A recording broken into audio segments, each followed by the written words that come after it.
ഞാൻ കേൾക്കുന്നത് ഞാൻ കഞ്ചാവ് കേസിൽ പ്രതിയായിട്ട് കേൾക്കുന്നതല്ല, ഞാൻ ഡ്രഗ്സ് കേസിൽ പ്രതിയായിട്ട് കേൾക്കുന്നതല്ല, ഞാനൊരു സിനിമ ചെയ്ത് ജനങ്ങൾ ഇഷ്ടപ്പെടുന്നതുകൊണ്ട് കേൾക്കുന്നതല്ലേ. ഇടയ്ക്ക് കളിയാക്കിക്കൊണ്ട് ചില ആളുകൾ മെസ്സേജ് ഇടും, മറ്റേ നിങ്ങൾ അടുത്ത ഭക്തിപ്പടമായിട്ട് വരുന്നുണ്ടോ എന്ന് ചോദിക്കും. നൈറ്റ് ഡ്രൈവ്, 10ാം വളവ്, സുമതി വളവ്, ഈ റോഡ് വളവിലൊക്കെ എന്തെങ്കിലും പ്രത്യേകിച്ച് ഇതിനും മാത്രം കഥ എവിടെ ഇരിക്കുന്നത് റോഡിലും വളവിലും. 15 മിനിറ്റ് തിയേറ്ററിൽ മറ്റൊരു വേൾഡിലേക്ക് ഞങ്ങൾ കൊണ്ടുവരികയും ഒരു 360 എക്സ്പീരിയൻസ് ആയിരിക്കും തിയേറ്ററിൽ. ഞാൻ ഇടയ്ക്ക് ആലോചിക്കുന്നുണ്ട് സ്ക്രിപ്റ്റ് എഴുതി റിവ്യൂവേഴ്സിന് മൊത്തം വിളിച്ച് വെച്ച് ഒരു നറേഷൻ സെക്ഷൻ വെച്ചാലോ എന്ന്. ആ സമയത്താണ് രജനീകാന്ത് സാറിൻ്റെ മകൾ ഈ സിനിമ കണ്ടിട്ട് നമ്മളെ കാണാൻ വേണ്ടി കൊച്ചിയിലേക്ക് വന്നു. അല്ലാതെ അവിടെ പോയിരുന്നിട്ട് ക്രിസ്റ്റഫർ നോളൻ്റെ സിനിമകൾ കണ്ട് വളർന്ന ആളുകളുടെ ചിന്താഗതിയിൽ വരുവാണെങ്കിൽ ആ സിനിമ എനിക്കറിയില്ല വർക്കാവണം. നമ്മളൊരു സ്ഥലത്തേക്ക് ബസ്സിൽ പോയി ഇറങ്ങി കയറുന്നത്, നമ്മളൊരു BMW പോയി ഇറങ്ങുമ്പോഴും ആളുകളുടെ ചിന്താഗതി രണ്ടാണ്. പക്ഷെ ചെന്നിറങ്ങുന്ന രണ്ടും നമ്മൾ തന്നെയാണ്. ഇപ്പം മാളയപ്പുറം ഹിറ്റാവുന്നു, ആനന്ദ് ശ്രീബാല വരുന്നു, ഇപ്പോൾ സുമതി വളവ് വരുന്നു, 10ാം വളവ്. അപ്പം ഈ ആസ് എ റൈറ്റർ അഭിലാഷ് പിള്ളയുടെ ഒരു സാറ്റിസ്ഫാക്ഷൻ മൂമെന്റ് എന്ന് പറയുന്നത് അതെന്തായിരിക്കും? എൻ്റെ ഏറ്റവും വലിയ സാറ്റിസ്ഫാക്ഷൻ മൂമെന്റ് എന്ന് വെച്ചാൽ സിനിമ തിയേറ്ററിൽ ഫസ്റ്റ് ഡേ കാണുമ്പോൾ ഞാൻ ഈ രാവിലത്തെ വനിതാ തിയേറ്ററിലെ 10 മണിക്കത്തെ ഷോ അല്ല ഞാൻ വാല്യൂ കൊടുക്കുന്നത്. ഞാൻ അതിന് ശേഷം ഏതെങ്കിലും വേറൊരു തിയേറ്ററിൽ പോയിട്ട് നമ്മളോട് ഒരു ബന്ധമില്ലാത്ത ഓഡിയൻസ് പടം കാണുമല്ലോ, അവിടെ പോയിരുന്ന സിനിമ കാണുമ്പോൾ ചില മൊമെൻറ്റ്സിൽ അവർ ചിരിക്കുന്നതും ചില മൊമെൻറ്റ്സിൽ അവരുടെ കണ്ണ് നിറയുന്നതും സിനിമ കഴിഞ്ഞ് ഇറങ്ങിയപ്പോൾ അവിടെ മൊത്തത്തിൽ ചിരി ഉണ്ടെങ്കിൽ അതാണ് ഏറ്റവും വലിയ സാറ്റിസ്ഫാക്ഷൻ എന്ന് ഞാൻ കരുതുന്നത്. ഒരിക്കലും നമ്മുടെ കൂടെയുള്ളവർ നമ്മളെപ്പറ്റി നല്ലതേ പറയത്തുള്ളൂ. അപ്പോൾ ഞാൻ എൻ്റെ രീതി പറയും, ഞാനൊരു സിനിമ എഴുതി കഴിഞ്ഞാൽ അല്ലെങ്കിൽ ഒരു സിനിമയുടെ ഔട്ടായി കഴിഞ്ഞാൽ ഞാൻ ഈ സിനിമയുടെ ഒരു ബന്ധമില്ലാത്ത നമ്മളെ എനിക്കറിയാം ഇവർ നമ്മളെപ്പറ്റി ചിലപ്പോൾ നല്ലത് പറയാൻ സാധ്യതയില്ല എന്ന് പറയുന്നതിന് വിളിച്ച് ഞാൻ സിനിമ കാണിക്കും. എന്തിനാണെന്ന് വെച്ചാൽ എനിക്ക് കൃത്യമായിട്ട് എവിടെയാണ് ആ നെഗറ്റീവ് എന്ന് അറിയണം. നെഗറ്റീവ് അപ്പോൾ അങ്ങനെയുള്ളവരെ കാണിച്ചു കഴിയുമ്പോൾ നമുക്ക് കൃത്യമായ സാധനം കിട്ടും. ഇപ്പോൾ എൻ്റെ കൂടുതൽ കാണിച്ചാൽ അവർ ചേട്ടാ ഉഗ്രം പടം അടിപൊളി എന്ന് പറയും. അവരൊരിക്കലും നമ്മളെ വിഷമിപ്പിക്കണമെന്ന് പറയുന്നത് അതല്ല വേണ്ടത്. സിനിമയിൽ അങ്ങനെ വിഷമിപ്പിക്കാതെ സിനിമ വാട്ട് ഇറ്റ് ഈസ്, നമ്മൾ എന്തൊക്കെ ബാഹുബലി ചെയ്ത് വെച്ചാലും തിയേറ്ററിൽ ഇറങ്ങുമ്പോൾ ആ രാവിലത്തെ ഷോയ്ക്ക് ജനങ്ങൾ തരുന്ന റിവ്യൂ ആണ് യഥാർത്ഥ റിവ്യൂ. അപ്പോൾ അത് കിട്ടണമെങ്കിൽ നമ്മൾ നല്ല പണിയെടുക്കണം. അതുകൊണ്ടാണ് ഇപ്പോൾ സിനിമ നല്ല സമയമെടുത്ത് ചെയ്യുന്നത്. കാരണം പണ്ടത്തെ പോലെ അല്ല ഇത്. പണ്ടെന്ന് പറയുന്ന ഒരു സിനിമ ഇറങ്ങിക്കഴിഞ്ഞാൽ നമ്മൾ മൗത്ത് പബ്ലിസിറ്റി മതി. ഈ ഒരു 10 കിലോമീറ്റർ ഇപ്പുറത്തുള്ളവൻ അപ്പുറത്തുള്ളവനോട് പറയുന്ന കാര്യം മാത്രമല്ല. ഇന്നത്തെ നമ്മൾ സോഷ്യൽ മീഡിയ ഇല്ല, ലൈവായിട്ടുള്ള വൈകിട്ടത്തെ റിവ്യൂസ് ഇല്ല, റിവ്യൂവേഴ്സ് ഇല്ല, ഒന്നുമില്ല. ഇന്നതല്ല. ഇന്നൊരു സിനിമയെ എഴുതുമ്പം ശ്രദ്ധിക്കേണ്ടത് എങ്ങനെ ഇവരെയൊക്കെ സാറ്റിസ്ഫൈ ചെയ്യുക. ഞാൻ ഇടയ്ക്ക് ആലോചിക്കുന്നുണ്ട് സ്ക്രിപ്റ്റ് എഴുതി റിവ്യൂവേഴ്സിന് മൊത്തം വിളിച്ച് വെച്ച് ഒരു നറേഷൻ സെക്ഷൻ വെച്ചാലോ എന്ന്. ഇവർ പറയുമല്ലോ എന്തൊക്കെയാണ്. അല്ല ഞാൻ അതിനെ മോശമായിട്ട് പറയുന്നതല്ല. ഇപ്പം ആക്ച്വലി അതൊരു കുറേയൊക്കെ ഇതിനകത്ത് നമ്മൾ നല്ലതാണെന്ന് ഞാൻ പറയും. കാരണം എന്ന് വെച്ചാൽ അപ്പം പിന്നെ നല്ലതാക്കാൻ ശ്രമിക്കും. ഇപ്പം നമ്മൾ പേടിച്ചാണല്ലോ പടം ചെയ്യുന്നത്. ഇത് ആരും കുറ്റം പറയരുത്, സിനിമ ഹിറ്റാവണം, പ്രൊഡ്യൂസർക്ക് കാശ് കിട്ടണം, ഈ പറയുന്ന പോലെ വൈകുന്നേരം അതെ. അപ്പം പ്രത്യേകിച്ച് ഡയലോഗ്സ് എഴുതുമ്പോൾ ഇപ്പോൾ ഭയങ്കര ശ്രദ്ധിക്കേണ്ട അവസ്ഥയാണ്. കാരണം ഞാൻ ഈ ഇടയ്ക്ക് ഒരു റൗണ്ട് ടേബിൾ ഇതിനകത്ത് ഞാൻ പറഞ്ഞു. കാരണം ദേവാസുരം എഴുതുമ്പം രഞ്ജിത്തേട്ടന് അതിൽ മംഗലശ്ശേരി നീലകണ്ഠൻ എന്ന ഒരു കഥാപാത്രത്തെ പല ഡയലോഗ്സിലും ശ്രീവിടുത്തത് പോലെ പറയുന്ന സാധനങ്ങൾ വെച്ചിട്ടുണ്ടെങ്കിൽ ഇന്നത് ഒരു ദേവാസുരം നമ്മൾ എഴുതുമ്പോൾ ഫസ്റ്റ് ഡേ തന്നെ നമ്മൾ വിമർശിക്കപ്പെടും. അപ്പോൾ ഞാൻ അവിടെ പറഞ്ഞത്, ഞാൻ നാളെ ഒരു കഥാപാത്രം എഴുതുമ്പോൾ അയാളൊരു സ്ത്രീവിരുദ്ധനാണെങ്കിൽ, അല്ലെങ്കിൽ സ്ത്രീകളെ അങ്ങനെ ട്രീറ്റ് ചെയ്യുന്ന ഒരാളാണെങ്കിൽ എനിക്ക് അയാളെയും കൊണ്ട് മഹാഭാരതത്തിലെ ശ്ലോകം പറയിപ്പിക്കാൻ പറ്റത്തില്ല. പക്ഷേ ഇന്നത്തെ ഒരു അവസ്ഥയിൽ എനിക്കിങ്ങനെ ഡയലോഗ് എഴുതാനും പറ്റത്തില്ല. അപ്പം പിന്നെ അങ്ങനത്തെ പടം ചെയ്യാതിരിക്കാമെന്ന് മാത്രമേ ഉള്ളൂ മുന്നിലത്തെ ഇത്. പക്ഷെ അത് ഇതിനൊക്കെ ഒരു മാറ്റം വരും, തീർച്ചയായിട്ടും മാറ്റം വരും. കാരണം സിനിമ ഇങ്ങനെ കാലഘട്ടത്തിനനുസരിച്ച് മാറിക്കൊണ്ടിരിക്കുകയാണ് സിനിമ. ഇപ്പോൾ ഒരു മാറ്റം ഉണ്ടായി. ഓക്കെ, ഒരു ന്യൂജൻ തരംഗം എന്ന് പറയുന്ന പോലത്തെ കുറേ പരിപാടികൾ വന്നു. പക്ഷേ വീണ്ടും കൊമേഴ്ഷ്യൽ സിനിമകളിലേക്ക് മാറിക്കൊണ്ടിരിക്കുകയാണ്. പക്ക കൊമേഴ്ഷ്യൽ സിനിമകൾ തിയേറ്ററിൽ ഹിറ്റ് അടിക്കാൻ തുടങ്ങി. അങ്ങനെയുള്ള സിനിമകൾ ഇനി ഹിറ്റ് അടിച്ചിരിക്കും. ഒരു കാലത്ത് നമ്മൾ സെലിബ്രേഷൻ പോലെ കണ്ട സിനിമകൾ അതേപോലെ സിനിമകൾ ഇനിയും വരും തീർച്ചയായും. അതൊരു സർക്കിളാണ്, ഇങ്ങനെ കറങ്ങി വന്നിരിക്കും. ഒരിടയ്ക്ക് റിയലിസ്റ്റിക് സിനിമകളെന്ന് പറഞ്ഞിട്ട് അതിപ്രസരമായിരുന്നു കേരളത്തിൽ. ഇപ്പോൾ റിയലിസ്റ്റിക് സിനിമകൾ കാണും, അത് റിയലിസ്റ്റിക് സിനിമ അയ്യോ ഞാനില്ല, നമ്മൾ OTT കണ്ടോളാം എന്നൊരു ഇതിലേക്ക് പോയിട്ടുണ്ട്. വീണ്ടും കൊമേഴ്ഷ്യൽ സിനിമകളെത്തി. അത്രേ ഉള്ളൂ. ഞാൻ സിനിമയെ കാണുന്ന കൊമേഴ്ഷ്യൽ ആസ്പെക്റ്റിലാണ്. എൻ്റെ ഇതെന്ന് വെച്ചാൽ അച്ഛനും മക്കളും എല്ലാവരും തിയേറ്ററിൽ പോയി കഴിഞ്ഞാൽ ചിരിച്ച് ഉല്ലസിച്ച് ഇറങ്ങി വരുന്ന സിനിമയായിരിക്കണം സിനിമ. അങ്ങനെയുള്ള സിനിമകളെ ഞാൻ ചെയ്യുന്നുള്ളൂ ഇനി. സുമതി അങ്ങനെയുള്ള സിനിമയാണ്. സുമതി 100% അച്ഛൻ, അമ്മ, മക്കൾ, യൂത്ത് എല്ലാവരും ചെന്ന് കയറി സെലിബ്രേറ്റ് ചെയ്ത് 4 പാട്ട് 3 ഫൈറ്റ്, പക്ക ആഘോഷ സിനിമ. അതിൻ്റെ അപ്പുറത്തൊരു സാധനമില്ല. അതിൽ ലോജിക്ക് നോക്കാനോ ഒന്നും ഞാൻ പറയത്തില്ല.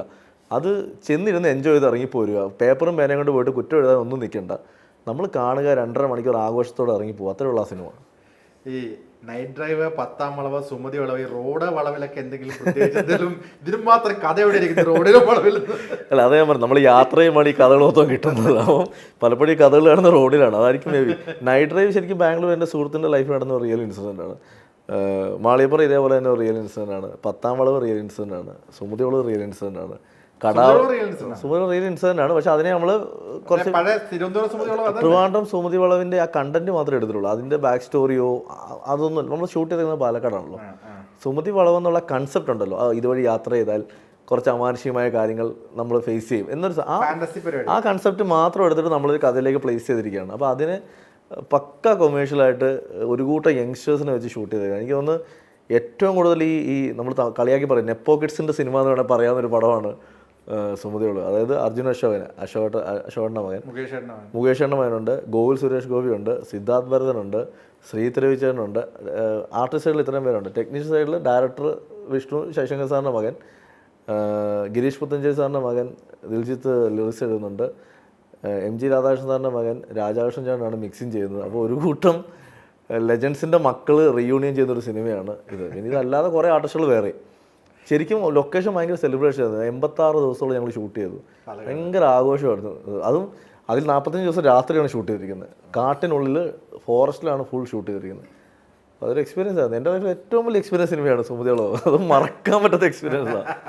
ശരിക്കും അതൊരു ഫാന്റസി ഹൊറർ കോമഡി മൂഡിൽ വരുന്ന സിനിമയാണ്. അതെ, അതൊരു ശരിക്കും പറഞ്ഞാൽ അതൊരു ഫാമിലി എൻ്റർടൈനറാണ്. അതിൽ ഹൊററുണ്ട്, ഫണ്ണുണ്ട്, ഇമോഷനുണ്ട്. അത് പക്ക എല്ലാ ഫ്ലേവേഴ്സും ഉള്ളൊരു പടം. ഒരു സദ്യ കഴിച്ച് ഇറങ്ങി പോകുന്ന പോലെ ഇറങ്ങി പോകാം, അത്രേ ഉള്ളൂ. കാരണം സദ്യ എന്ന് പറയുന്നത് 199 പേർക്ക് ഇഷ്ടമുള്ള സാധനമാണ്, അല്ലെങ്കിൽ 90 പേർക്ക് ഇഷ്ടമുള്ള സാധനമാണ്. 10% പേർക്കായിരിക്കും ചിലപ്പോൾ അത് ഇഷ്ടമല്ല. അവർക്ക് ഫ്രൈഡ് റൈസ് ഇഷ്ടമുള്ളത്, അവരുടെ കാര്യം എനിക്കറിയില്ല. പക്ഷേ 90% പേർക്ക് ആ പരിപാടി ഇഷ്ടമാണ്. ഓക്കെ, ഈ സുമതിയായിട്ട് ആരാണ് സസ്പെൻസ്. ഒരിക്കലും ഞാൻ പറഞ്ഞു, എൻ്റെ പെർസ്പെക്റ്റീവിൽ എനിക്ക് ഏറ്റവും ഇഷ്ടമുള്ള ഹൊറർ പടം എന്ന് ചോദിച്ചാൽ ഞാൻ പറയും മണിച്ചിത്രത്താഴെന്ന് പറയും. കാരണം എന്താ വെച്ചാൽ അതിൽ യക്ഷിനെ ആരാണ് നാഗവല്ലിന്ന് കാണിക്കുന്നില്ല എന്ന് പറയുന്നതേ ഉള്ളൂ. സുമതി വളവിൽ ഒരിക്കലും നമ്മളങ്ങനെ ഒരു യക്ഷിനെ കാണിച്ചുള്ള പേടിപ്പിക്കൊന്നുമല്ല. ഈ പേടി എന്ന് പറഞ്ഞാൽ എപ്പോഴും മനസ്സിലാണ്, ഭയം ജനിക്കുന്ന എപ്പോഴാണ്. ഇപ്പം നമ്മൾ പറയുകയാണ് ഈ റൂമിലൊരു പ്രേതമുണ്ട്, യക്ഷിയുണ്ടെന്ന് 10 തവണ നമ്മൾ കേട്ട് 11 തവണ നമ്മൾ ഒറ്റയ്ക്കൂടെ വരുമ്പോൾ നമുക്കൊരു പേടിയാണ് ഓട്ടോമാറ്റിക്കലി. അന്നേരം ഈ സമയത്ത് ചിലപ്പോൾ കറണ്ട് ഓഫ് ആയിരിക്കും. കറണ്ട് ഓണാകുമ്പോൾ ഈ ഫാൻ ഓണാകുമ്പോൾ സൗണ്ട് കേട്ടാൽ നമ്മൾ അറ്റാക്ക് ഒന്ന് ചെയ്യാനായിട്ട്. അതാണ് ഭയം എന്ന് പറയുന്ന സാധനം. അപ്പോൾ അങ്ങനത്തെ പരിപാടിയാണ് സുമതിക്ക് അത് പിടിച്ചിരിക്കുന്നത്. കൂടുതലായിട്ട് മൈൻഡ് ഗെയിമാണ് ശരിക്കും യൂസ് ചെയ്തിരിക്കുന്നത്. ഇപ്പോൾ ആനന്ദ് ശ്രീബാലയിലെ അർജുനായിരുന്നു. ഇപ്പോൾ സുമതി വളവിലേക്ക് വരുമ്പോൾ തന്നെ അർജുനാണ്. ഈ ഇപ്പം വിഷ്ണുവാണ് ഡയറക്റ്റ് ചെയ്യുന്നത്. ഈ സിനിമയിലെ സൗഹൃദങ്ങളൊക്കെ എങ്ങനെയാണ്? ഒരു സിനിമയിൽ നിന്ന് അടുത്ത സിനിമയിലേക്ക് ഇങ്ങനെ കൊണ്ടുപോകുന്ന തരത്തിലാണോ, എങ്ങനെയാണ്? അതെയോ 4-5 പേരുണ്ടോ എപ്പോഴും? അല്ല, സൗഹൃദങ്ങൾ എന്ന് വെച്ചാൽ എനിക്കെപ്പോഴും ഇപ്പോൾ നമുക്ക് കഥ പറയാൻ കംഫർട്ടായിട്ടുള്ള കുറേ ആർട്ടിസ്റ്റുകളുണ്ട്. അതുകൊണ്ട് ഇപ്പം ഏതൊരു ആർട്ടിസ്റ്റിലേക്ക് നമുക്ക് ഈസിയായിട്ട് പോയി കഥ പറയാൻ പറ്റും. ഞാനെപ്പോഴും എൻ്റെ ഒരു കംഫർട്ട് സോണിനകത്ത് സിനിമയാണെന്ന് ആഗ്രഹിക്കുന്ന. അപ്പം ഞാൻ എപ്പോഴും പ്രയോറിറ്റി കൊടുക്കുന്നത് കഥയ്ക്കാണ്. കഥ എഴുതിയതിന് ശേഷം അത് ഇന്ന ആർട്ടിസ്റ്റ് ചെയ്യാം. ഇപ്പോൾ എനിക്ക് അർജുൻ്റെ മുഖം സുമതിയോളം ഞങ്ങൾ 2019 അർജുൻ വന്ന കഥയാണ്. 2019 അന്ന് അർജുനൊരു മാർക്കറ്റ് വാല്യൂ ഇല്ല. അർജുൻ അന്ന് സ്റ്റാർട്ടിങ് സ്റ്റേജാണ്. ഞങ്ങൾ സിനിമ ചെയ്തിട്ടില്ല. നമ്മളും ആ സമയത്ത് ട്രൈ ചെയ്തുകൊണ്ടിരിക്കുന്ന സമയമാണ്, ഒന്നും ആയിട്ടില്ല. ആ സമയത്ത് അർജുൻ തന്നെ എൻ്റെ തോന്നി, ചേട്ടാ ഇത്രയും ഒരു പടം എന്നെ വെച്ച് ആരെയായിട്ടാ പ്രൊഡ്യൂസ് ചെയ്യും. ഞാൻ പറഞ്ഞു പ്രൊഡ്യൂസറൊന്നും ഇല്ല അർജുൻ എന്ന് പറഞ്ഞു. അപ്പോൾ അങ്ങനെ നമുക്ക് നോക്കാമെന്ന് പറഞ്ഞു. പിന്നെ അർജുൻ സ്റ്റാറായി അവൻ പടങ്ങൾ ചെയ്യുന്നു, ഹിറ്റുകൾ വരുന്നു. ഇപ്പോൾ രോമാഞ്ചം കഴിയുമ്പോഴത്തേക്ക് ആ സമയത്തൊക്കെ നമ്മുടെ മാളിയപ്പുറം വന്നു. അപ്പം നമ്മളെ വിശ്വസിച്ച് പൈസ ഇറക്കാൻ ഒരു പ്രൊഡ്യൂസർ വരുന്ന മൊമെൻറ്റിൽ ഞാനും വിഷ്ണു തീരുമാനിച്ച് നമ്മൾ അടുത്തത് സുമതിയോട് ചെയ്യുന്നു. അങ്ങനെ അപ്പം ഞങ്ങൾ അർജുൻ 2019 കൊടുത്ത വാക്കാണ്. അന്നും വിഷ്ണു തന്നെ, അന്ന് ഞാനും വിഷ്ണുവോട് തന്നെ. അപ്പോൾ അന്ന് 2019 അർജുൻ കൊടുത്ത വാക്കാണ്, നമ്മൾ എന്തെങ്കിലും ഈ പടം ചെയ്യുമ്പോൾ നമുക്ക് ചെയ്യണമെന്ന് പറഞ്ഞത്. പക്ഷേ എന്നാൽ വേണമെങ്കിൽ ഇപ്പോൾ ഈ സമയത്ത് ഒരു വേറൊരു ആർട്ടിസ്റ്റിലേക്ക് വേണമെങ്കിൽ പോവാം. പക്ഷേ ഞങ്ങളത് അർജുനെ വെച്ച് മതിയും തീരുമാനിച്ചപ്പോൾ അർജുൻ ഞങ്ങളുടെ കൂടെ വന്നു. ഇത്ര യങ്സ്റ്റേഴ്സ് ഒരുമിച്ച് വരുന്നു, സിനിമ സംഭവിക്കാതെ. ഇത്ര യങ്സ്റ്റേഴ്സും ആ സിനിമയുടെ ഒരു ബഡ്ജറ്റ് എന്ന് വെച്ചാൽ ഒരു വലിയ ബഡ്ജറ്റിലാണ് സിനിമ ഒരുക്കിയിരിക്കുന്നത്. 14-15 കോടിയോളം മുതൽ മുടക്കിയാണ് സിനിമ വരുന്നത്. അതുകൊണ്ടാണ് ഈ 85 ദിവസം ഈ സിനിമ ഷൂട്ട് പോയതും. വലിയ ക്യാൻവാസിൽ ഒരുക്കുന്ന ഒരു സിനിമയാണ്. പ്രൊഡ്യൂസർ നമ്മളെ ട്രസ്റ്റ് ചെയ്ത് പൈസ ഇറക്കിയിരിക്കുന്നത് ഇതിൻ്റെ മേക്കിങ്ങിലാണ്. അതിൽ അത്രയും ഞങ്ങൾ റിസ്ക് എടുത്തിട്ടുണ്ട്. അതുകൊണ്ട് തന്നെയാണ് ഈ സിനിമ തിയേറ്ററിൽ വലിയൊരു വിജയമാക്കണമെന്നുള്ള വാശിക്കാണ് ഇങ്ങനെ പണിയെടുത്തുകൊണ്ടിരിക്കുന്നത്. ഒരുപാട് CG ഉണ്ട്. ഞാൻ പറഞ്ഞില്ല 4 സോങ്, 2 വലിയ ഫൈറ്റ് സീക്വൻസ് ഉണ്ട്, ഹെവി ഫൈറ്റ് സീക്വൻസ് ഉണ്ട്, 5-6ഓളം ഹൊറർ ബ്ലോക്കുകളുണ്ട്. അതിൽ ഇൻ്റർവൽ ഒരു 15 മിനിറ്റ് ബ്ലോക്ക് എന്ന് പറയുന്നത് ഉറപ്പിച്ചവർ ആ 15 മിനിറ്റ് എടുക്കാൻ വേണ്ടി ഞങ്ങളെടുത്ത എഫേർട്ട് ചെറുതല്ലായിരുന്നു. ആ 15 മിനിറ്റ് തിയേറ്ററിൽ മറ്റൊരു വേൾഡിലേക്ക് ഞങ്ങൾ കൊണ്ടുവരിക. ഒരു 360 എക്സ്പീരിയൻസ് ആയിരിക്കും തിയേറ്ററിൽ. അപ്പോൾ അതിൻ്റെയൊക്കെ പണിയാണ് ഇപ്പോൾ നടന്നുകൊണ്ടിരിക്കുക. അതേ പറഞ്ഞാൽ മെയ് 8 റിലീസ് ഈ 100 വർക്ക് നടന്നുകൊണ്ടിരിക്കുക. കേൾക്കുമ്പോൾ തന്നെ നമുക്കത് എങ്ങനെയായിരിക്കും അറിയാനുള്ളൊരു വലിയ അത് ഞാൻ പറഞ്ഞാൽ ഇത് വലിയ അവകാശവാദങ്ങളൊന്നും പറയുന്നില്ല. ഞാൻ പറഞ്ഞാൽ സാധാരണക്കാരൻ്റെ സിനിമയായിരിക്കും.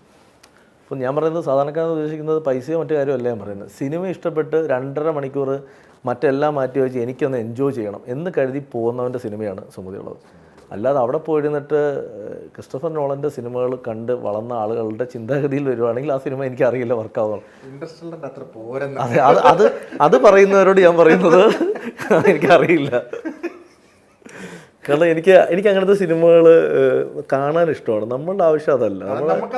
നമ്മുടെ ആവശ്യം എന്ന് വെച്ചാൽ തിയേറ്ററിൽ കയറി നിന്ന് എൻജോയ് ചെയ്ത് ഞാൻ പറയാം. ഞാൻ ഇപ്പോഴും കൊതിക്കുന്നുണ്ട്. മറ്റേ പണ്ടൊക്കെ നമ്മളിപ്പം നാരൻ സിനിമയെ കാണാൻ തിയേറ്ററിൽ പോയപ്പോൾ വേൽമുരുക പാട്ട് കേട്ടപ്പം മുന്നിൽ പോയി തുള്ളി ആളാണ്. എനിക്ക് ആഗ്രഹമാണ് അങ്ങനത്തെ സിനിമകൾ ഇനിയും വരണമെന്നുള്ളത്. അപ്പോൾ സുമതിയോളിൽ അങ്ങനത്തെ 2 സോങ് ഉണ്ട്. തിയേറ്ററിൽ എഴുന്നേറ്റ് തുള്ളാൻ പറ്റിയ 2 പാട്ടുകൾ സിനിമയിലുണ്ട്. അപ്പോൾ അങ്ങനെ തന്നെ ഞങ്ങൾ പ്ലാൻ ചെയ്ത് ഷൂട്ട് ചെയ്തേക്കുക. ഇത് സെലിബ്രേറ്റ് ചെയ്യണം ആളുകൾ. ഇപ്പോൾ എനിക്കൊന്ന് കുറേ നാൾ ആവേശത്തിലാണ് നമുക്ക് അങ്ങനെ ഒരു പാട്ട് കിട്ടിയത് തിയേറ്ററിൽ എല്ലാവരും. പിന്നെ അല്ല തമിഴ് ഇപ്പോഴും അവർ ഫോളോ ചെയ്യുന്നുണ്ട്. വിജയുടെ എല്ലാ പടങ്ങളും അവർ ഫോളോ ചെയ്യുന്നത്. പക്ഷെ നമ്മൾ എവിടെയോ നമുക്കത് നഷ്ടപ്പെട്ടു സിനിമയിൽ. ഈ ഒരു ആൾക്കാരുടെ കൾച്ചർ കുറച്ചുകൂടെ ഒരു അപ്പർ ലെവലിലേക്ക് ആളുകളുടെ ചിന്താഗതികൾ കയറുന്നു. അതുപോലെ കയറിയാലും ഇല്ലെങ്കിലും നമ്മളൊരു തോട്ട് പ്രോസസ് അങ്ങനെ മാറി. അതുകൊണ്ടാണ് അങ്ങനെ കളിച്ചാൽ മോശമാണ് ആ ഒരു ഇമേജ്. അതെ, മാത്രമല്ല ഇപ്പൊ ഈ ലിപ്പ് വെച്ച് പാടി അഭിനയിക്കുന്ന പാട്ടുകൾ സിനിമയെ കുറഞ്ഞു. അത് ഒരു കാലത്ത് നമുക്കറിയാമല്ലോ. നമ്മളിപ്പോൾ വേൽമുരുക ലാലേട്ടൻ ഡാൻസ് കളിച്ചുകൊണ്ട് പാടുന്നു. നമ്മളത് വിശ്വസിച്ച് നമ്മൾ എൻജോയ് ചെയ്ത ആളല്ലേ. അത് ഒരു സമയത്ത് നഷ്ടമായി. ഇപ്പോൾ അത് തിരിച്ചു കൊണ്ടുവരണമെന്ന് ആഗ്രഹിച്ചാണ് ഞങ്ങൾ. എൻ്റെ പാട്ട് നമ്മൾ ഇതിലുണ്ട് 2 പാട്ടിലും ലിപ്പ് വെച്ച് തന്നെ നമ്മൾ ചെയ്തിരിക്കുന്നത്. ഞാൻ എന്താ പറയുക വെച്ചാൽ ഇപ്പം ഞാൻ ഇഷ്ടപ്പെടുന്ന പോലത്തെ സിനിമകൾ ഇഷ്ടപ്പെടുന്ന ഒരു കൂട്ടം ആളുകൾ എൻ്റെ കൂടെയുണ്ട്. പുറത്ത് സിനിമ കാണാനും ഉണ്ട്. അതിൻ്റെ തെളിവാണ് നമ്മൾ ചെയ്ത സിനിമകൾ ഇവിടെ കണ്ടിട്ടുള്ളതും അഭിപ്രായം വന്നിട്ടുള്ളതും. അപ്പോൾ അങ്ങനെയുള്ളവർക്ക് വേണ്ടി ഇവിടെ സിനിമയുണ്ടല്ലോ. അപ്പോൾ ഉറപ്പായിട്ടും ഇപ്പം മാളികപ്പുറം ചെയ്യുന്ന സമയത്ത് എനിക്കറിയാം മാളികപ്പുറം ഒരു വിഭാഗം ആളുകളെ തൃപ്തിപ്പെടുത്തുക. പക്ഷേ എത്രത്തോളം ഇത് മാസ് ഓഡിയൻസിലേക്ക് പോകുന്ന എനിക്കറിയില്ല. പക്ഷേ മാസ് ഓഡിയൻസിന് വേണ്ട ഫ്ലേവേഴ്സ് ആഡ് ചെയ്താണ് സിനിമ ഇറക്കിയത്. ആ ഫൈറ്റ് സീക്വൻസും അതും ഇതുമില്ല. അങ്ങനെ വന്നപ്പോഴാണ് ഈ സിനിമ ഒരു വലിയ വിജയത്തിലേക്ക് പോയത്. അപ്പോൾ എനിക്ക് മനസ്സിലായി ഇതിനോട് ആളുകളുണ്ട്. ഇപ്പോൾ എൻ്റെ അടുത്ത് ചില ആളുകൾ ചോദിക്കും ഇക്കാലത്ത് ഇങ്ങനത്തെ സിനിമ ഓടുമോ എന്ന് ചോദിക്കുമ്പോഴത്തേക്ക് അപ്പം ഞാൻ അവരോട് പറയുന്നത് ഇപ്പം ഇക്കാലത്ത് ഇങ്ങനത്തെ സിനിമ ഇല്ല. അപ്പോൾ അവിടെ സ്പേസ് അതിനുണ്ട്. ആ സ്പേസിൽ ഒരുത്തൻ ചെയ്താൽ ചിലപ്പോൾ അത് വർക്ക് ആയാലെന്ന് പറഞ്ഞിട്ടാണ് നമ്മൾ ഓരോ പടങ്ങൾ പ്ലേസ് ചെയ്യുന്നത്. അപ്പോൾ എല്ലാം പറയില്ല ഈ കാലത്ത് മറ്റേ പടം ചെയ്യുന്ന ആളുകളുണ്ട് അവിടെ. ഇപ്പോൾ എൻ്റെ അടുത്ത് ഇടയ്ക്ക് കളിയാക്കിക്കൊണ്ട് ചില ആളുകൾ മെസ്സേജ് ഇടും. കമൻ്റൊക്കെ ഇടുന്ന ഞാൻ കണ്ടിട്ടുണ്ട്. മറ്റേ നിങ്ങൾ അടുത്ത ഭക്തിപ്പടമായിട്ട് വരുന്നുണ്ടോ എന്ന് ചോദിക്കും. അപ്പോൾ സുമതിയോടെ അടുത്ത യക്ഷിയെ പിടിച്ചേക്കല്ലേ എന്ന് പറയും. അപ്പോൾ ഞാനിത് ആലോചിച്ചെന്താ പറയുക, ശരിയാണ് ഭക്തിപ്പടം ഡിവൈൻ സിനിമ. എന്തുകൊണ്ടാണ് ഡിവൈൻ സിനിമയ്ക്ക് ഇവിടെ സ്കോപ്പുണ്ട്. അത് നല്ല രീതിയിൽ ചെയ്താൽ കാണാൻ ആളുകളുണ്ട്. അപ്പോൾ അതിനാൾ ഇവിടെ ഇല്ലല്ലോ. അവന് കുഴപ്പമില്ല ഞാനത് എഴുതിക്കൊള്ളാം എന്ന് വെച്ചിട്ട് ഞാൻ അടുത്ത് ചെയ്യാൻ പോകുന്ന 2 പടങ്ങളിൽ ഒരു പടം പക്ക ഡിവൈൻ മോഡിലുള്ള മാസ് സിനിമയാണ്. ഞാൻ ഡയറക്റ്റ് ചെയ്യാൻ പോകുന്ന പടത്തിലും ഒരു ഡിവൈൻ മോഡിലുള്ള മാസ് സിനിമയാണ്. അപ്പം ഞാനത് ചെയ്യുന്നതുകൊണ്ട് എനിക്കെന്താ പ്രശ്നം? എനിക്ക് ഇഷ്ടപ്പെട്ട ജോണർ എനിക്ക് എഴുതാനും എനിക്ക് ചെയ്യാനും അത് കാണാനും ആളുകളുണ്ടെങ്കിൽ ഞാനത് ചെയ്യും. അത്രേ ഉള്ളൂ. അതെ, ഇനി വരുന്ന എനിക്കറിയാം ഏതാന്നുള്ളത്. അല്ല അതെന്താ കാര്യം എന്ന് വെച്ചാൽ പ്രൊഡ്യൂസേഴ്സ് അവർ റിവീൽ ചെയ്യുന്നൊരു ഘട്ടത്തിൽ എത്തിയിട്ട് ഞാൻ പറഞ്ഞില്ല ഞാനിപ്പോൾ കമന്റ് ബോക്സ് എൻജോയ് ചെയ്യുന്ന ആളാണ്. ഇവരൊരു പർട്ടിക്കുലർ വിഭാഗത്തിന്റെ മാത്രം വക്താവാണെന്നുള്ള. അതെ തീർച്ചയായിട്ടും. അല്ല ഞാൻ അതിനാണ് ആദ്യം ഒരു സ്റ്റേറ്റ്മെന്റ് പറഞ്ഞത്. ഇത് എത്ര നാൾ നമ്മൾ ജീവിച്ചിരിക്കും? നമ്മൾ ഈ ലൈഫ് എന്നൊരു സാധനം ഉണ്ടല്ലോ, ആ ലൈഫിനിടയിൽ കേൾക്കുന്നതല്ല ഇതൊക്കെ. ഇത് ഞാൻ കേൾക്കുന്നത് ഞാൻ കഞ്ചാവ് കേസിൽ പ്രതിയായിട്ട് കേൾക്കുന്നതല്ല, ഞാൻ ഡ്രഗ്സ് കേസിൽ പ്രതിയായിട്ട് കേൾക്കുന്നതല്ല. ഞാനൊരു സിനിമ ചെയ്ത് ജനങ്ങൾ ഇഷ്ടപ്പെടുന്നതുകൊണ്ട് കേൾക്കുന്നതല്ലേ. സാരമില്ല, ഞാനത് കേട്ടോളാം.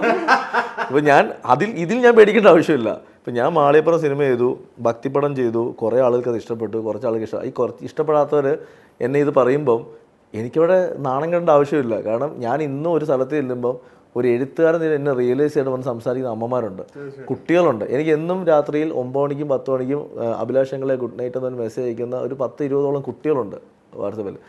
എനിക്ക് അയക്കുന്നുണ്ട്. അത്രയും അമ്മമാരെനിക്ക് മെസ്സേജ് അയക്കണം. ഞാൻ പാലക്കാട് ഷൂട്ടിന് പോയപ്പം ഞാൻ അത്ഭുതപ്പെട്ടു പോയത്, ഇനി ഞാൻ 50 സിനിമ ചെയ്താലും എനിക്ക് ഈ മാളികപ്പുറം തന്നൊരു സ്നേഹമാണ്. ഗ്രാമങ്ങളിൽ ചെല്ലുമ്പോഴത്തേക്ക് ഇവർ വന്നിട്ട് സംസാരിക്കും, ഈ അമ്മമാരൊക്കെ വന്നിട്ട് മക്കളെ അതുപോലൊരു പടം കൂടെ ചെയ്യുന്നതൊക്കെ. അപ്പം ഞാൻ ആലോചിക്കുമ്പം അവർക്ക് വേണ്ടി സിനിമ ഇവിടെ ആരും ഡിസൈൻ ചെയ്യുന്നില്ല. ഞാൻ 80 വയസ്സുള്ള അമ്മൂമ്മമാരെ വർഷങ്ങൾക്ക് ശേഷം തിയേറ്ററിലേക്ക് വന്ന സിനിമയായിരുന്നു.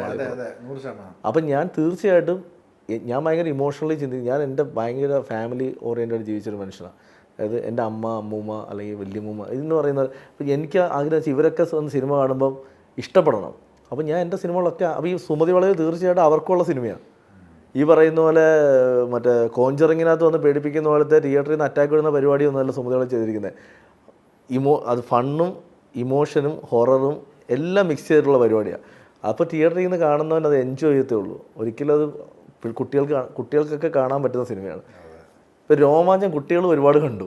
എന്ന് വെച്ചാൽ അത് അങ്ങനെയാണ് ട്രീറ്റ് ചെയ്തത് എന്ന് പറയുന്ന പോലെയാണ് നമ്മൾ ഫാമിലിക്ക് ഇമ്പോർട്ടൻസ് കൊടുത്തുകൊണ്ടുള്ള ഒരു സിനിമ.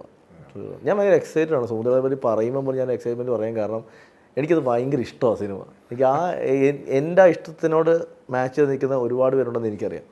അവർക്ക് സിനിമ ഇഷ്ടമാവും. അതങ്ങനെ തന്നെ സംഭവിക്കട്ടെ.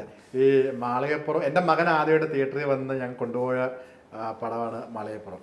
അപ്പം ഈ മാളികപ്പുറത്തിന് ശേഷവും പിന്നെയും ആൾക്കാരുടെ കരിയർ ഓഫ് കോഴ്സ് മാറി. എപ്പോൾ ഒരു ഫോൺ കോളിനപ്പുറം നമുക്ക് ആരുടെ അടുത്ത് എത്താമെന്നുള്ള ഒരു ലെവലിലേക്ക് നമ്മളുടെ കരിയറിൻ്റെ ഒരു ഗ്രോത്ത് സംഭവിച്ചു.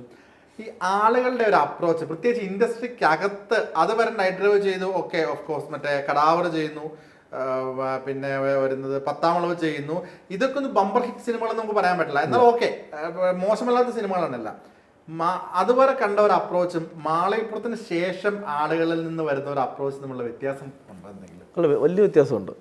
അതാണ് ഞാൻ പറഞ്ഞത്. അതായത് തമാശയോട് പറഞ്ഞാൽ നമ്മളൊരു സ്ഥലത്തേക്ക് ബസ്സിൽ പോയി ഇറങ്ങി കയറുന്നതും നമ്മളൊരു BMW പോയി ഇറങ്ങുമ്പോഴും ആളുകളുടെ ചിന്താഗതി രണ്ടാണ്. പക്ഷെ ചെന്നിറങ്ങുന്ന രണ്ടും നമ്മൾ തന്നെയാണ്. നമ്മൾ രണ്ട് ആവശ്യം ഒന്ന് തന്നെയാണ്. നമ്മളവിടെ ചെല്ലുന്ന രണ്ട് വണ്ടിയിൽ പോയപ്പോൾ ബസ്സിൽ പോയാലും BMW ചെന്ന ആവശ്യം ഒന്ന് തന്നെയാണ്. ഇതെങ്ങനെ ചെല്ലും എന്നുള്ളത് ഡിപ്പെൻഡ് ചെയ്താണ് അപ്പുറത്തുള്ളത് നമുക്ക് ഒരു ട്രീറ്റ്മെൻറ്റ് എന്ന് പറയുന്നുണ്ട്. ഇപ്പം കടാവർ എന്നുള്ളൊരു സിനിമ എന്നെ സംബന്ധിച്ച് എൻ്റെ ആദ്യത്തെ സിനിമയാണ്. അത് തിയേറ്ററിൽ ഇറങ്ങണമെന്ന് ആദ്യ സിനിമ. പക്ഷേ കോവിഡ് ആയതുകൊണ്ട് ഞങ്ങൾക്ക് ഹോട്ട്സ്റ്റാറിലാണ് റിലീസ് ചെയ്യാൻ പറ്റും. അത് അമല പ്രൊഡ്യൂസറായിരുന്നു. അപ്പം ഹോട്ട്സ്റ്റാർ റിലീസ്. പക്ഷേ നല്ല അഭിപ്രായം കിട്ടിയ സിനിമയാണ്. എനിക്ക് തമിഴ്നാട്ടിൽ നിന്ന് ഒരു വലിയ അപ്രീസിയേഷൻ കിട്ടിയ സിനിമയാണ്. അത് മലയാളത്തിൽ ചെയ്യുന്ന സിനിമയാണ്. ഞാൻ മമ്മൂക്കിക്ക് വേണ്ടി എഴുതിയ സിനിമയാണ്. പക്ഷേ അവിടെ ഇത് ആ സമയത്ത് പുതിയ ആളാണ്, അത് വർക്കായില്ല. അതിനുശേഷം നൈറ്റ് ഡ്രൈവ് വരുന്നു. അതും കോവിഡ് സമയം. നൈറ്റ് ഡ്രൈവും 10-ാം വളവ് കോവിഡ് സമയം. തിയേറ്ററിൽ 50% ആളുള്ള സമയം നമുക്ക്. അപ്പം നൈറ്റ് ഡ്രൈവ് നെറ്റ്ഫ്ലിക്സ് വന്നതിന് ശേഷം വലിയ രീതിയിൽ സ്വീകാര്യത കിട്ടുന്നു. 10-ാം വളവ് ഈ പറയുന്ന പോലെ തിയേറ്ററിൽ വന്ന ഒരു മനുഷ്യനും തിയേറ്റർ വരാത്തൊരു സമയത്താണ്. എനിക്ക് വളരെ ഇഷ്ടമുള്ളൊരു സിനിമയാണ്. അപ്പോൾ ആ സിനിമ റിലീസായപ്പോൾ സുരാജേട്ടൻ എൻ്റെ അടുത്ത് പറഞ്ഞു, സുരാജ് അറുമുട്, നിൻ്റെ ആദ്യത്തെ സിനിമയോ രണ്ടാമത്തെ സിനിമയോ ആയിരിക്കില്ല, ചിലപ്പോൾ നിൻ്റെ 4-ാമത്തെ 5-ാമത്തെ സിനിമ കേരളത്തെ ഞെട്ടിക്കുന്ന ഒരു സിനിമ വരും. അവിടം തൊട്ട് നീ ശ്രദ്ധിച്ചോണം നിൻ്റെ കരിയറെന്ന് പറഞ്ഞു. സുരാജ് എൻ്റെ അടുത്ത് പറഞ്ഞ വാക്കാം. അതിനുശേഷമാണ് ഞാൻ മാളികപ്പുറം ചെയ്യുന്നത്. മാളികപ്പുറം ചെയ്തപ്പോഴത്തേക്ക് മാളികപ്പുറം കരിയറിൻ്റെ ഒരു ബ്രേക്കാക്കി തോന്നും. അതായത് ഒരു ഫോൺ കോളിൽ അപ്പുറത്തേക്ക് ആരിലേക്ക് എത്താൻ പറ്റുന്ന, അല്ലെങ്കിൽ പണ്ട് നമ്മൾ വിളിച്ചാൽ ഫോൺ എടുക്കാത്തവർ വരെ ഫോൺ എടുക്കും, തിരിച്ചു വിളിക്കും, നമ്മളെ എവിടെ ചെന്നാലും നമ്മളെ. അപ്പോൾ ആ ഒരു മാറ്റം മാളികപ്പുറം കഴിഞ്ഞപ്പോൾ എനിക്ക് കിട്ടി. ഇവിടത്തെക്കാട്ടിലും എനിക്കത് ബഹുമാനം കിട്ടി തുടങ്ങിയത് എനിക്ക് തമിഴ്നാട്ടിലും തെലുഗു, കന്നഡ, ഹിന്ദി ലാംഗ്വേജിലുള്ള മേക്കേഴ്സ് നമ്മുടെ സ്ക്രിപ്റ്റ് ചോദിച്ചു. എനിക്ക് ഏറ്റവും വലിയ സന്തോഷം വെച്ചാൽ ആ സമയത്താണ് രജനീകാന്ത് സാറിൻ്റെ മകൾ ഈ സിനിമ കണ്ടിട്ട് നമ്മളെ കാണാൻ വേണ്ടി കൊച്ചിയിലേക്ക് വന്നു. ഇവിടെ വന്ന് അവർ സ്ക്രിപ്റ്റ് കേൾക്കുന്നു, അവർക്ക് ഇഷ്ടപ്പെടുന്നു, ഞങ്ങൾ അതിൻ്റെ ഒരു പ്രോസസ്സിങ് നടത്തുന്നു. പക്ഷേ അതിൻ്റെ ഒരു പ്രൊജക്റ്റ് ഇങ്ങനെ പൊക്കോണ്ടിരിക്കുകയാണ്. അതേപോലെ തന്നെ തമിഴ്നാട്ടിൽ നിന്ന് എനിക്ക് ഏറ്റവും വലിയ സന്തോഷം, ഞാൻ ശിവകാർത്തികനോട് കഥ പറഞ്ഞു. വിജയ് സേവി സാറോട് നല്ല ബന്ധം, നല്ല ഒരു പ്രൊജക്റ്റ് ഞങ്ങൾ ഓൾമോസ്റ്റ് ഫൈനൽ ഇതിലേക്ക് പൊക്കോണ്ടിരിക്കുകയാണ്. അവിടുത്തെ ആർട്ടിസ്റ്റുകളിലേക്ക് റീച്ച് ആവാൻ വളരെ ഈസിയായി. കാരണം അവർ ചോദിക്കുന്ന ഒരേ ചോദ്യം, ഇത് മുന്നാടി എന്താ പടം പണ്ടത് സാർ? മാളികപ്പുറത്തുള്ള റൈറ്റർ. മാളികപ്പുറം എല്ലാവരും ആ പടം കണ്ടവിടെ. കാരണം അവരെല്ലാം മലയാള സിനിമകൾ കാണുന്നത്. അപ്പോൾ ഇപ്പം നമ്മുടെ മലയാളി കണ്ടൻറ് റൈറ്റേഴ്സ്, അതായത് റൈറ്റേഴ്സാണ് ഇപ്പോൾ ഏറ്റവും കൂടുതൽ വാല്യൂ ഉള്ള ആളുകൾ. കാരണം അതർ ലാംഗ്വേജിലുള്ള എല്ലാവരും ഫോക്കസ് ചെയ്തത് മലയാളി റൈറ്റേഴ്സിനെ. അതുകൊണ്ടാണ് സാർ മലയാളി റൈറ്റർ ആണെങ്കിൽ പ്രൊഡക്ഷൻ ഉണ്ടെന്ന് പറയും. ചെന്നൈ ചെന്നാൽ ഏത് ആർട്ടിസ്റ്റോട് പറഞ്ഞാൽ സാർ ആ പ്രൊഡക്ഷനിൽ പോക്കും അവിടെ അവർ റെഡിയാന്ന് പറയും. കാരണം അവർക്ക് ട്രസ്റ്റാണ് മലയാളി റൈറ്റേഴ്സിനെ. എനിക്ക് അതിൽ നമ്മുടെ റൈറ്റേഴ്സ് യൂണിയൻ അഭിമാനിക്കാം, മലയാളി റൈറ്റേഴ്സ് യൂണിയൻ.